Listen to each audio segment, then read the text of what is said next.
1, 2, 3서를 지금 계속해서 나갈 텐데요. 요한일서 오늘은 3장 말씀을 보겠습니다. 오늘 3장 말씀 중에서 11절부터 18절까지입니다.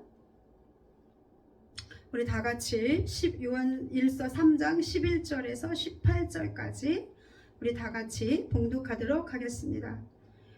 우리는 서로 사랑할지니 이는 너희가 처음부터 들은 소식이라. 가인같이 하지 말라. 그는 악한 자에게 속하여 그 아우를 죽였으니 어떤 이유로 죽였느냐? 자기의 행위는 악하고 그의 아우의 행위는 의로움이라. 형제들아, 세상이 너희를 미워하여도 이상히 여기지 말라. 우리는 형제를 사랑함으로 사망에서 옮겨 생명으로 들어간 줄을 알거니와 사랑하지 아니하는 자는 사망에 머물러 있느니라. 그 형제를 미워하는 자마다 살인하는 자니 살인하는 자마다 영생이 그 속에 거하지 아니하는 것을 너희가 아는 바라.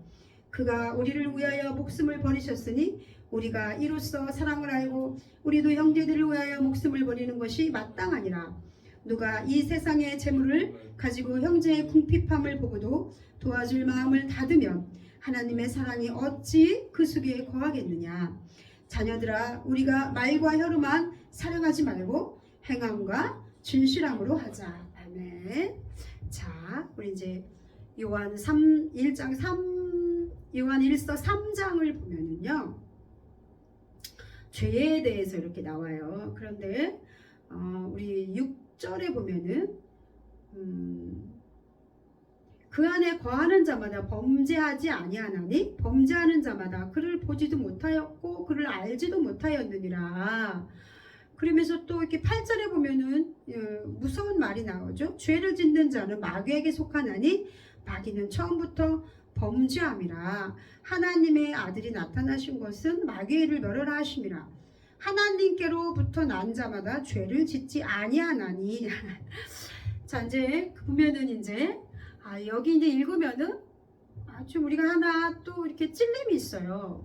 그리고 또 그리스도인은 그렇다면 과연 죄를 지을 수 있나? 라는 그 의문을 가져봅니다. 그런데 당연히 우리 죄를 짓고 살잖아요. 그렇죠? 그렇다면 나는 그리스도인이 아닌가? 나는 거듭나지 않았나? 내가 예수님을 믿는데 왜 나는 죄를 짓고 살 수밖에 없지? 그것이 고의적이든 고의적이지 않든 간에 우리는 날마다 죄를 짓고 살 수밖에 없고 죄 속에서 살아요. 그죠? 죄를 아무리 안 지으려고 발버둥을 쳐도 우리가 죄를 지을 수밖에 없다는 거예요. 하나님께서는 예수님께서는 특히 이렇게 죄에 대해서 어떤 겉으로 드러나는 행위적인 거, 누구를 죽이거나 도둑질하거나 이런 거 파괴하거나 간음하거나 이런 것들을 그런 것들만을 지칭하는 것이 아니라 그 사람의 속에 있는 것들, 마음, 태도 이런 것들을 또 죄로서 말씀을 하세요. 그렇다면 여러분들 나는 그리스도인인가? 나 죄를 짓는데 우리 죄로부터 우리 벗어날 수 있습니까? 그렇지 않다는 거예요. 그리스도인은 죄를 지을 수 있습니다. 그런데 오늘이 요한일서 3장의 말씀은 죄를 지을 수 있다. 그러나 너희가 그 죄를 치료하려면 예수 그리스도 앞에 나아가서 그것을 고백하라는 거예요. 그리고 또 여러분들 오늘 또 이렇게 제가 또 유대인 신약성경을 또 살펴봤어요. 그런데 거기서 요한일서 3장 8절에서 10절까지 중에 한 가지 빼놓은 게 있는데 그게 뭐냐면은 8절에 보면은 8절에 뭐라고 그랬죠?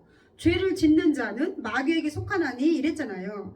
근데 이제 이걸 헬라어로 이제 해석을 했을 때 또 어떻게 뭐가 들어가냐면 계속이라는 말이 들어가야 돼요. 앞에 계속 죄를 짓는 자는 마귀에게서 속하나니. 그리고 이제 9절에도 보겠습니다.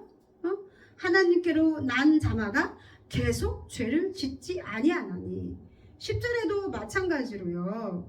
10절에도 마찬가지로 이러므로 그러니까 계속 하는 거예요. 계속. 그러니까 여기서 죄의 의미는 우리가 예수를 그리스도로 시인하는 하고 믿기로 작정한 자들은 어떻다는 거예요? 그 죄로부터 계속 지속적인 똑같은 죄를 계속적으로 반복하지 않는다는 거예요.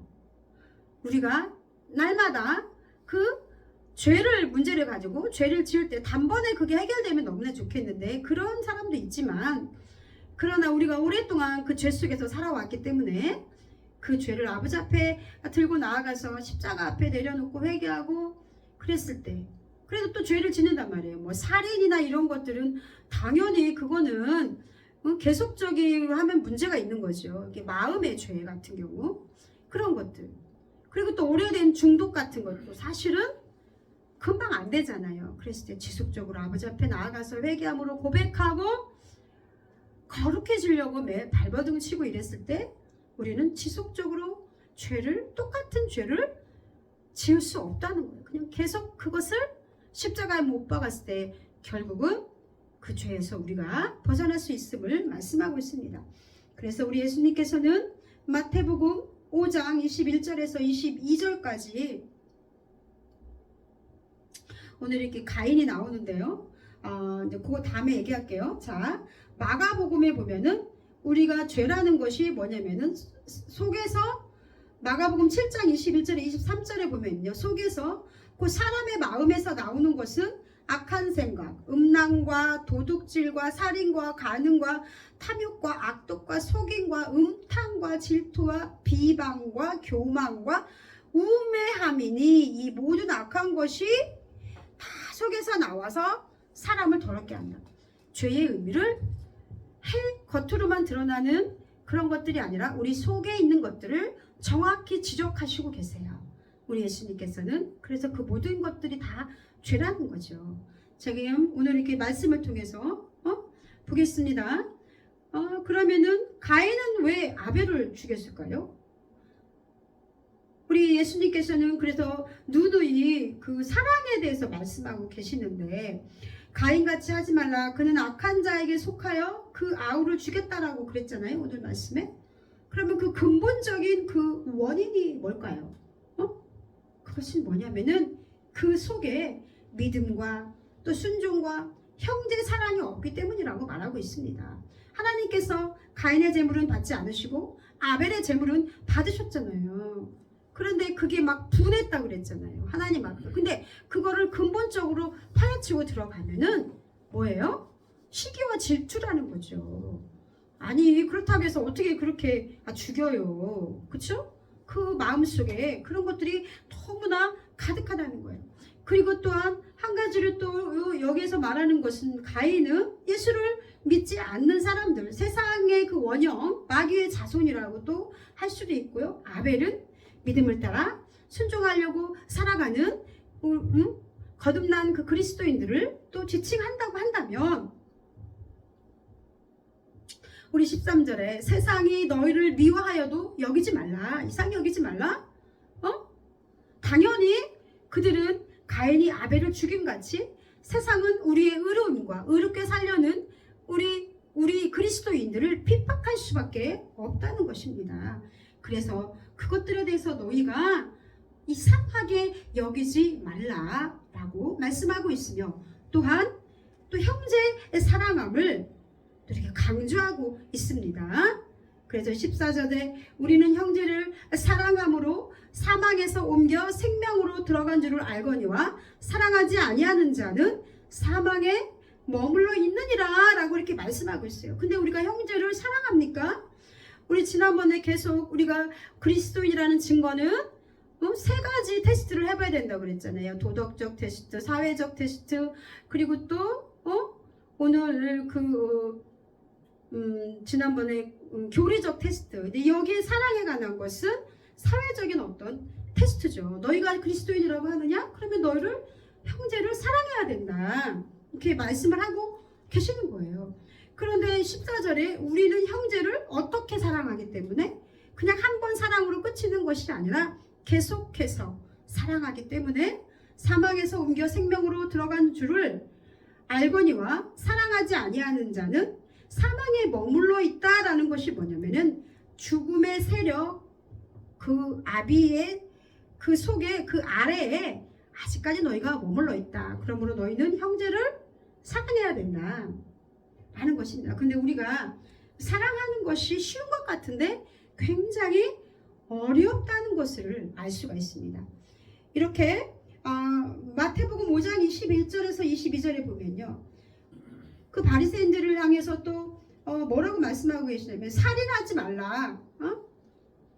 바리새인들과 그 유대인들을 통해서 누구든지 살인하면 심판을 받게 되리라 하였다는 것은 너희가 들었으나 나는 너희에게 이르노니 형제에게 노하는 자마다 심판을 받게 되고 미련한 놈이라 하는 자를 지옥불에 들어가게 되니라. 그러니까 이렇게 살인한다는 거, 행위로 사람을 죽인다는 거, 이거 분명히 너희가 알고 있어. 그러나 나는 너희에게 뭐라고 말해요? 형제에게 노하는 자. 화를 내는 거야. 화도 이제 이유 있는 화가 있겠죠. 당연히 화낸 이유가 있겠죠. 그런데 이제 그 마음을 가르치는 거죠. 정당한 화는 저는 괜찮다고 생각해요. 그런데 이제 누구나 다 정당하다고 생각한다고 하겠지만은 꼭 그렇지만 않다는 거예요. 그리고 그 화를 화가 냈으면 또 형제와 또 화해하고 그렇게 살으라는 거잖아요. 그리고 또 뭐라 그래? 미련한 놈이라고. 미련한 놈이라 하는 자, 그러니까 욕하는 사람, 형제를 또 뭐라고 질책하고 또 뭐 이렇게 자기와 좀 안 맞는다고 해가지고서 아유 저기 미련 맞아 욕하고 이런 것들에 대해서 분명히 이것도 역시 살인이다라고 성경에는 예수님께서는 그렇게 정의하고 있는 거예요. 아주 큰 죄죠. 사람을 죽이는 것만이 살인입니까? 그러니까 사람이 누구 말대로 이렇게 총으로 죽고 칼로 죽이고 이게를 떠나서 우리는 더 큰 살인이 있잖아요. 그게 뭡니까? 왕따, 시기와 질투, 독설, 마음이 죽었다는 거죠. 얼마나 칼로 찌릅니까? 그 많은 수많은 것들로 왕따 때문에 자살하고 왕따 때문에 인생이 완전히 저 나락 속에서 우울증으로 살아가는 사람들 굉장히 많잖아요. 우리 가까운 데 겪었잖아요.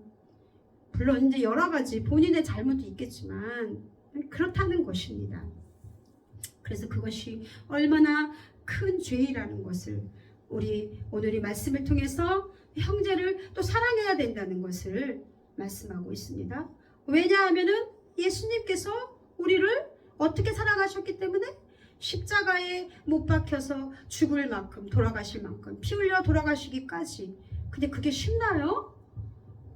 내가 나랑 전혀 상관도 없는 사람들을 위해서 왜 죽으셔야만 됐느냐는 거예요. 또 실감 나지 않잖아요. 그쵸? 우리는 자식을 위해서 죽을 수 있습니까?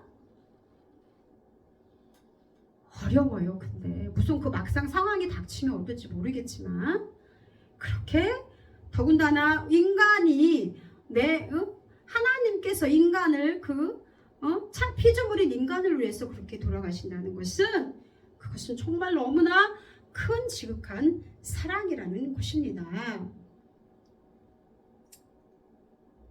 자, 그러므로 제가 얘기했지만 계속적으로 지속적인 그 죄에서 너희가 돌이킬 수 있다는 거잖아요. 그러니까 무한정 우리 예수를 믿는다고 하는 그리스도인들은 죄 안에 머무르지 않는다는 것입니다. 하나님의 본성이 그러므로 신자들 안에 거하면 그 본성은 죄를 거부할 수밖에 없는 거예요. 내가 죄를 짓고도 금방 내가 왜 그랬을까? 내가 이것밖에 안 되는구나. 그 자기 스스로에 대한 그런 것 때문에 그 죄책감이나 자기의 모습 때문에 우리는 고통스러워 할 수밖에 없는 것입니다. 그러므로 끊임없이 내 속에 있는 죄를 드러내면서 거룩해지도록 해야 합니다. 그러므로 어떤 사건이 터졌다라는 것은 결국 내 속에 있는 죄를 보게 하는 것입니다. 결국은 그렇더라고요. 내가 누구와 이렇게 막 싸운 건 아닌데 오해를 받고 막 이런 일들이 있잖아요. 그런데 아무리 생각해도 내가 잘못한 것이 없어. 그런데 그것을 통해서 무엇을 보냐면은 상대방의 그 모습도 보고 내 모습도 보는 거예요. 자기는 잘못한 게 없다라고 하지만 그 근본적인 원인을 파헤쳐 들어가고 나면은 그 속에 시기와 질투와 상대방에 대한 인정하지 않음, 뭐 이 서운함 이런 것들이 있는 거죠. 제가 가만히 생각을 해봤어요. 지난번에 어떤 분 저랑 아는 그 목사님을 제가 막 태워다 드리고 또 이렇게 그 식당을 못 찾아가지고 헤맸는데 그 과정에서 이제 좀 그분이 굉장히 화를 내셔가지고 이랬는데 생각해보니까 그 원인이 뭐냐면은 임원이기 때문에 왜 임원만 챙기냐고 서운했다는 거야. 근데 그게 뭐겠습니까? 그게 사랑입니까? 시기와 질투잖아요. 결국은 나를 알아주지 않고. 저는 그게 사랑이 아니라고 봐요. 물론 이제 그러면서 저의 모습도 돌아보게 됐죠. 근데 모든 그런 불화의 그런 원인들이 다 이것일 수는 없지만, 그러나 다시 한번 놓고 생각해 보라는 거예요. 진짜 너희가 형제를 사랑했니? 네가 정말 사랑해? 아니라는 거죠. 사랑은 그렇게 우리가 싼 게 아니라는 거예요. 하나님의 사랑은. 그러므로 우리 그리스도인은 우리의 삶 속에서, 생활 속에서 항상 사랑과 또 자기 희생이 있어야 된다라고, 그래야만 그런 모든 것들에 대해서 우리가 조금 죄로부터 조금 자유로웠을 수 있는 거예요. 우리 14절 15절 우리는 형제를 사랑함으로 사망에서 옮겨 생명으로 들어간 줄을 알거니와 사랑하지 아니하는 자는 사망에 머물러 있다라고 이제 아까 제가 얘기했는데, 에베소서 2장 1절에서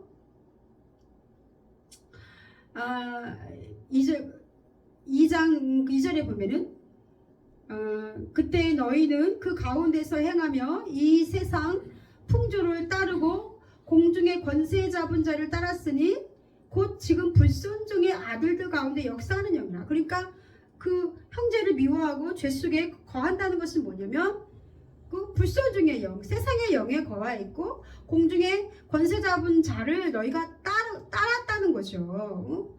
그러므로 너희는 불순종의 아들들 가운데 역사하는 영이다.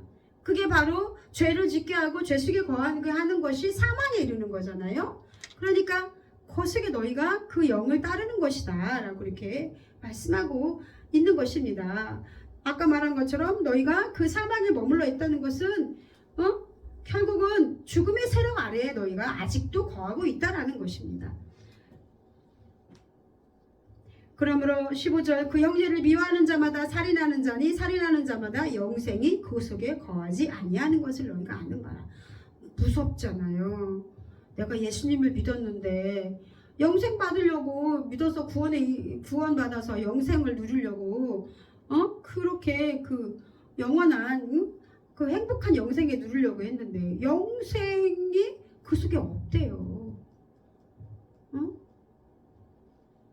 말로만 예수 믿는다. 그게 아니라는 것입니다.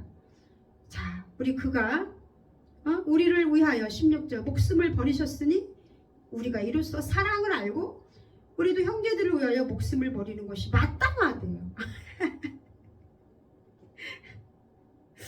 마땅하대. 그러니까 저는 이 말을 이렇게 해석하고 싶어요. 너희가 형제 사랑하기를 죽도록 애써라. 하나님 우리의 연약함을 다 아십니다.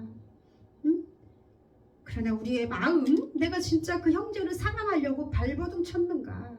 내가 사랑 안에 거하려고 몸부림치면서 기도하고 금식하고 그것도 안 되면 회개함으로 자복하고 통곡함으로 나아갔는가?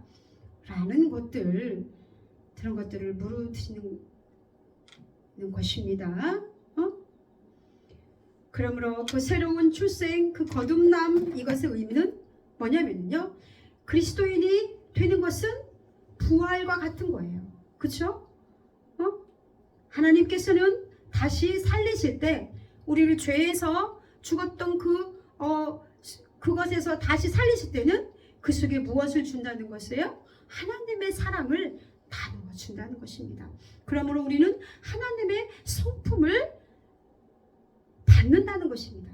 그래서 그리스도인들이 진정 사랑한다면 서로를 비난하는데 그렇게 많은 시간을 보내지 않는다는 것입니다. 그러므로 오늘 이 여기에서 뭐라고 그랬습니까? 누가 세상의 보물을, 이 세상의 재물을 가지고 형제의 궁핍함을 보고도 도와줄 마음을 닫으면 하나님의 사랑이 어찌 그 속에 거하겠느냐. 여기서 궁핍함을 보고도라는 것, 본다는 것은 오랫동안 지켜본다는 거예요. 내가 아는 사람이 환난을 당하고 있어. 오랫동안 그렇게 힘들어하고 있어. 그런데도 너희가 그런 사람을 오랫동안 지켜봄에도 그 사람을 도와주지 않는다면, 내가 세상에 재물이 있어요. 그런데도 도와줄 마음이 없다면, 그 마음을 닫는다면 그것은 하나님의 사랑이 어찌 너희에게 거하겠다고 말할 수 있느냐. 그건 아니다. 거짓말이다. 그래서 우리 선한 사마리아인의 비유에 나오죠. 그쵸? 선한 사마리아인. 죽어가는 사람이 있는데 제사장도 그냥 지나가고 누구도 지나가고, 그런데 그 사마리아인은 사람들이 그 혼혈족이잖아요. 그래갖고 엄청 싫어했잖아. 그 사람이 와서 자기 돈을 써서 고쳐주고, 그리고 그 사람을 살리죠. 누가 너희의 이웃이냐라고 말하는 거예요. 부끄럽습니다. 그쵸? 자, 우리는 그래서 그리스도인이 되었다는 것은 뭐냐면요, 이렇게 서로의 궁핍함이나 그 환난을 보고도 우리가 못 본 채 하면 안 된다는 거예요. 함께 단합하여 주님을 예배하고 찬양하고 영적인 교제를 자주 나누면서 서로 격려하고, 그리고 그리스도인의 그 생활을 잘 할 수 있도록 그렇게 서로 힘이 돼주는 것입니다. 그러므로 하나님께서 우리를 위해서 어떻게 사랑하셨는지를 기억한다면, 그리스도인들은 자기 속에 있는 것들에 대해, 자아에 대해서 죽을 수 있어야 합니다.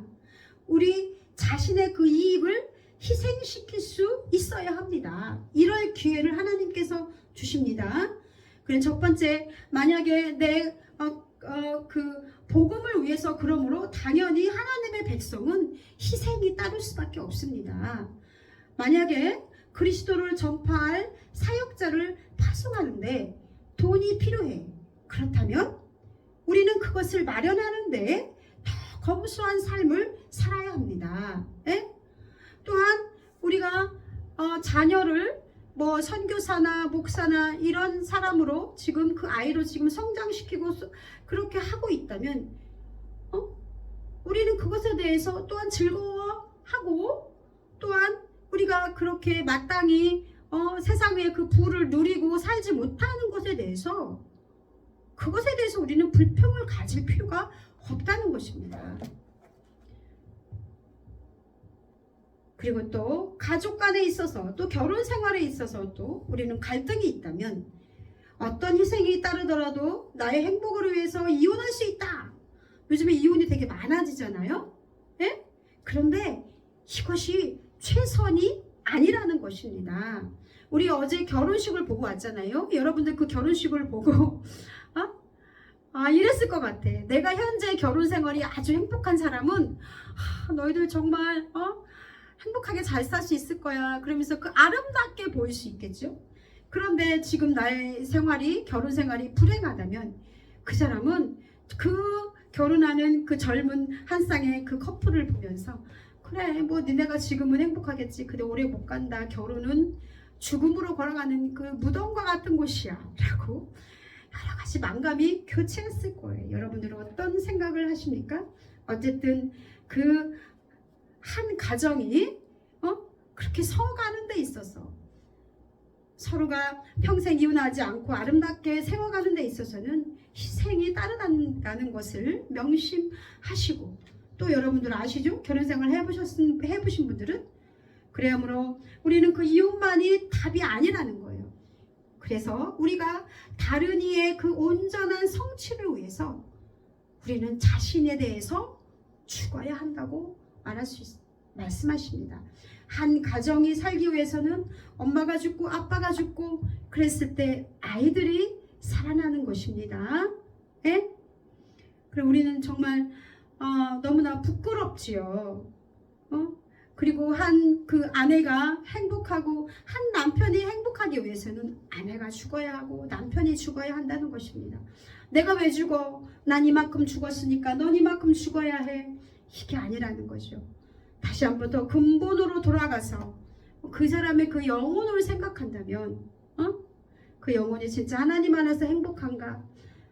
우리는 사랑에 대한 그 개념에 대해서 그냥 내가 받고자 하는 것이 아니라 사랑은 예수 그리스도처럼 주는 것이다. 사랑은 나를 희생하는 것이다. 라는 것들, 나의 자아를 내려놓는 것이다. 라는 것들을 우리 다시 한번 고민하는 여러분들 되시기 바랍니다. 그러나 이제 이것은 어떤 지속적인 폭력이나 중독이나 또한 지속적인 간음이나 이런 것들이 때로는 그 이혼할 수밖에 없는 그런 상황들이 있잖아요. 그러므로 사실은 이 가정생활에 있어서 또 우리는 또 함부로 판단할 수 없지만 그러나 우리가 믿는 자로서 세상 사람들과는 조금 더 다른 선택을 해야 한다는 것이요. 그리고 교회 안의 분열 이런 것들을 또 이렇게 보면은 아까도 제가 말했지만 성도들 간의 그 사소한 이익이나 질투심 이런 것에서부터 생기는 경우가 많다는 거예요. 목회자들도 역시 다른 목회자들에 대해서 시기하는 마음을 가져서 뭐 교단 내 교단이 잘나고 이거 다 아니라는 거죠. 다른 그 교파를 미워하고 질투하고 결국은 그 속에 들어가면 잘난 체하고 교만하고 너는 인정할 수 없어. 나는 이런 좋은 대학을 나왔는데 너는 무슨 네가 목사니 이런 모든 것들 그런 것들도 사실은 하나님 안에서 말씀 안에서 다시 한번 비춰봐야 된다는 거죠. 사도 바울은 사도권에 대해서 굉장히 도전을 받았잖아요. 그 12제자들은 사도라는 것은 그 예수님의 그 제자들을 말하는 건데 무슨 네가 사도냐? 이렇게 많은 사람들이 그렇게 묻는 사람들이 많았고 인정하지 않는 사람들도 많았다는 거예요. 그래서 그것들을 굉장히 고민했던 갈등했던 것들이 성경에 나와 있습니다. 그러나 우리는 그 사도 바울 보십시오. 12제자 속에 안 들어갔잖아요. 그렇지만 얼마나 큰 대단한 일을 했습니까? 우리 그런 것들 그 결국은 사랑이 없기 때문이라는 거죠. 사랑이 너희에게 부족하기 때문이라고 말씀하고 있습니다. 그러므로 오늘 18절에 보면은요 어떻게 하라고요? 자녀들아 우리가 말과 혀로만 사랑하지 말고 행함과 진실함으로 하자. 그러니까 우리가 그리스도인이라는 것은 행함이 그 삶 속에서 드러나야 된다는 것입니다. 믿지 않는 자들도 부처를 믿는 자들도 자비로운 부처 하면서 그 선행에 앞장서잖아요. 그런데 너희가 예수를 믿는 자들이 말과 혀로만 사랑한다 하지 말고 행함과 진실함으로 그러므로 행함이 나타나야 된다는 것입니다. 그게 당연하다고 우리 성경에서는 말하고 있습니다. 물론 우리는 구제만 한다고 해서 어떤 사람은 그것에 대해서 되게 부정적으로 이렇게 말씀하고 계시는데 우리가 누구 이름으로? 예수님의 이름으로 하나님의 사랑을 그 구제를 통해서 드러내야 된다는 거죠. 그것을 기독교인이 하지 않으면 누가 하겠습니까? 우리가 세상 사람들만도 못하다면 우리가 어찌 그리스도인이라 말할 수 있겠습니까? 우리가 이 세상의 삶이 잠깐이요. 그 영생에 대해서 영생의 삶을 우리가 누리고 있는 자라면 우리가 어찌 돈을 사랑할 수 있고 우리가 어찌 재물을 사랑할 수 있고 우리가 형제보다 나의 그 행복함과 나만이 행복해야 된다. 형제가 불행한 것을 보고도 우리가 어찌 그것을 방관할 수 있느냐는 것입니다. 그러므로 우리는 오늘 이 말씀을 통해서 나의 모습을 돌아봐야 됩니다. 행함과 진실함으로 너희가 사랑해야 된다. 라고 성경은 분명하게 말씀을 하고 있습니다. 그러므로 저는 저희 기름과 등불교회가 많은 사람을 영혼을 구원하는 데 있어서 구제와 섬김으로 했으면 좋겠습니다. 저는 이제 앞으로도 이제 그렇게 사역의 방향을 잡으려고 합니다. 물론 우리가 돈은 없지요. 그러나 하나님께서 붙여주실 것을 저는 믿습니다. 우리 돌아가신 권영기 성도도 역시 사각지대에 있던 사람이었습니다. 가족들도 다 외면했고요. 동사무소에 전화했는데도 그 사람들도 국가에서도 외면했어요.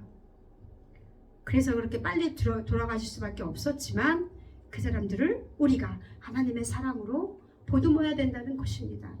또 최근에 얼마 전에 또 가끔 한 2번씩 오신 노숙자분이 계신데 이분도 역시 사각지대에 있는 분이셨습니다. 나이가 60이 넘으셨지만 그러나 노령연금도 받을 수 없고 가족도 없고 몸이 아파서 일도 할 수 없는 사람이었어요. 그리고 또 수급자 신청을 해둔 상태였지만 집도 살다가 주인이 다른 사람한테 팔아서 살아갈 수 없는 사람. 그래서 이제 거기를 나왔기 때문에 아무도 도와줄 수가 없는 거예요. 국가에서도 도와줄 수 없고 형제들도 없다 그러더라고요. 모르죠 그거야. 가족도. 그런 사람이었습니다. 그런 사람이 이제 왔더라고요. 이제 겨울에 이제 어디서 살겠습니까? 뭐 서울 같은 데는 지하에도 있어갖고 노숙자들이 막 단체로 있잖아요. 그런데 충주는 그런 사람이 없어요. 저번에 왔는데 3일을 굶었대. 그래 쭈뼛쭈뼛 온 거를 이제 밥 사주고 이렇게 했어요. 제가 자랑하고자 하는 것이 아니라 참 너무 감사해요. 왜냐하면 교회이기 때문에 찾아왔을 수도 있잖아요. 우리는 그런 사람들은 물론 상습적이고 이상한 사람들도 있죠. 그래서 저는 기름과 등불교회는 앞으로 그런 사람들을 섬기는 사역을 하고 싶습니다. 우리가 그리스도인이라면 여러 가지 사역이 있잖아요. 그러면 우리에게 주신, 우리 교회에게 주신 그 사역 중에 하나가 저는 그런 거라고 생각합니다. 여러분들도 함께 기도하시고 동참하시는 여러분들, 그리하여서 하늘에 상급을 쌓아두시는 여러분들 되기를 주님의 이름으로 축원합니다. 기도하겠습니다. 할렐루야. 주님 감사합니다. 오늘 이 말씀을 통해서 행함과 진실함으로 너희가 형제를 서로 사랑하라 하신 그 말씀이 우리의 심령에 하나님 아버지 찔림이 되기 원합니다. 하나님이 이 말씀 붙들고 하나님 우리가 기도할 때 우리 하나님 삶을 통해서 행위를 통해서 이 땅에 아름답게 하나님 주님이 증거되는 그런 교회 되게 하시고 성도 되게 하여 주시옵소서. 그리하여